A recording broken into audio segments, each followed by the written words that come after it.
पण तुमच्या जमिनी भारी आहेत, काळ्या जमिनी आहेत, त्यासाठी 2-3 मुद्दे वेगळे तुम्हाला तुमच्या समोर मला मांडायचे आहेत.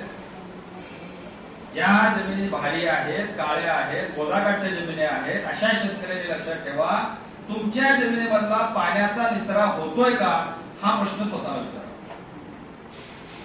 ज्या जमिनीमधला पाण्याचा निचरा होतोय ती जमीन 100 टन आहे. सोन्यासारखी जमीन आहे, 100 फूट काळी माती आहे, पण पाण्याचा निचरा होत नाही. काही कामाची नाही, काही कामाची नाही. पाण्याचा निचरा झाला पाहिजे. आणि त्यासाठी आयुष्यात एकदा पाण्याचा निचरा होत नसेल तर कोल्हापूरला जावा.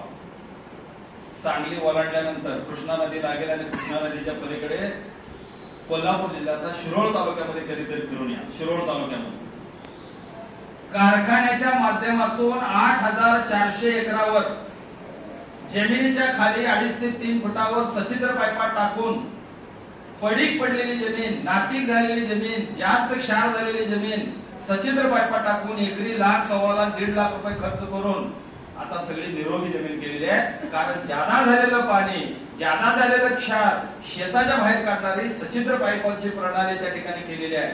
निचरा करण्याचं व्यवस्थित काम झालेलं आहे. मला सांगायला आनंद वाटेल की तुम्हाला त्या ठिकाणी काम कसं झालंय. उदाहरणार्थ माहीत म्हणजे 2 भावाची शिवायचं गृहीत धरा. या जमिनीमध्ये सच्छिद्र पाईपा टाकलेल्या आहेत. पूर्वी एकरात 20 टन ऊस निघत नव्हता, तिथं 70 ते 80 टन एकरात ऊस निघाला. आणि ह्या जमिनीमध्ये सच्छिद्र पाईपा टाकलेले नाहीत. वेडी बाबळ म्हणतात, ती वेडी बाबळ सुद्धा उगवत नाही, गाजर गवत सुद्धा उगवत नाही आणि ही जमीन पडीक पडलेली आहे.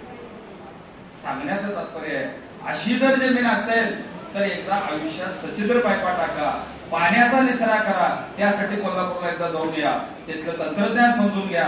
पूर्वी 60,000 एकरात खर्चात काम व्हायचं, आता 1,20,000 पर्यंत खर्च केलेला आहे. कारण सगळीच महागाई वाढली आहे.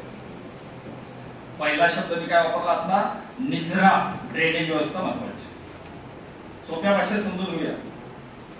आपण मानव आहोत, सगळे माणसं आहोत. आपण सकाळी नाश्ता करतो, दुपारी जेवण करतो, संध्याकाळी जेवण करतो, दिवसभर पाणी पितो. कमीत कमी दिवसात 3-4 वेळा लघवीला जातो. सकाळी उठल्या एका टॉयलेटला जातो. असं गृहीत धरा, 2-3 दिवस लघवीला गेलेलो नाही, 2-3 दिवस संडासला गेलेलो नाही. कल्पना करा काय होईल. अहो, 2-3 दिवसापासून तुमच्या चेहऱ्याकडे बघू वाटणार नाही. तुम्ही आजारी पडल्यासारखे दिसणार, घरातनं बाहेर पडणार नाही, पोट जाम झालेला आहे साहेब, काही सुचत नाही. म्हणजे ड्रेनेज व्यवस्था बिघडली. ज्यादा झालेलं शरीरातलं एक्सेस जे आहे, नको आहे ते शरीराच्या बाहेर पडलं पाहिजे. म्हणून निसर्गाने आपली जशी व्यवस्था केली तसं तुमच्या जमिनीमध्ये पूर्वी ओढे होते, नाले होते, वगळे होते, सगळं आपण लेवलिंग करून बुजवून टाकलेलं आहे, शिवा दाबत राहिलेलो आहे आणि सगळी निचऱ्याची व्यवस्था आपण नष्ट करून टाकलेली आहे. म्हणून जमिनीमधला पाण्याचा निचरा झाला पाहिजे. यासाठी आयुष्यात एकदा काम करावं लागेल. जिथं जमिनी क्षारयुक्त झालेल्या आहेत अशा ठिकाणचा मुद्दा चाललेला, चिवट झालेल्या आहेत अशा ठिकाणचा मुद्दा चालला. अशी जमीन आपली नाही असं काही करू. दुसरा मुद्दा, आयुष्यात एकदा लेवलिंग करा, जमिनीचं सपाटीकरण करा. तुम्ही बसला अशी जमीन नको, माझ्या हाताकडे लक्ष द्या. हलकासा रानाला उतार असला पाहिजे.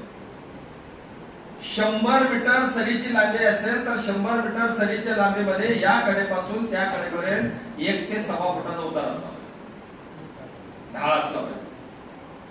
100 मीटर सरीच्या लांबीमध्ये या कडेपासून त्या कडेपर्यंत 1 ते 1.25 फुटाचा उतार किंवा ढाळ असला पाहिजे. 100 फूट सरीची लांबी असेल तर 100 फूट सरीच्या लांबीमध्ये या कडेपासून त्या कडेपर्यंत 10 ते 12 सेंटीमीटरचा उतार किंवा ढाळ असला पाहिजे. आणि आम्ही शास्त्राच्या भाषेत असं म्हणतो 0.3 ते 0.4% उतार किंवा ढाळ असला पाहिजे.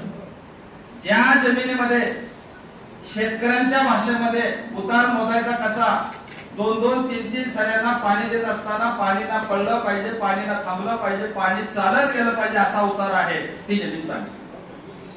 आमच्याकडे वसंतदादा शुगर इन्स्टिट्यूटला अरुण देशमुख साहेब म्हणून इरिगेशन डिपार्टमेंटचं काम पाहतात. आता त्यांनी बीएसआय सोडलं. त्यांच्या भाषेत 3 शब्द आहेत, पाणी ना पडलं पाहिजे, पाणी ना थांबलं पाहिजे, पाणी चालत गेलं पाहिजे असा उतार असेल तर ती 100 टनाची जमीन. आणि ज्या जमिनीमध्ये पाणी साठून राहतंय तिथं 100 टन येत नाही. हवा पाण्याचं संतुलन बिघडतं, क्षाराचं प्रमाण वाढतं, मुळं वाढत नाही, 10 इंचाच्या खाली राहणारा टाळू धरलेले असते, तिथं जमीन हार्ड होते. आणि एकदम उताराची जमीन असेल तिथं पाणी थांबत नाही, तिथं पण 100 टन येत नाही.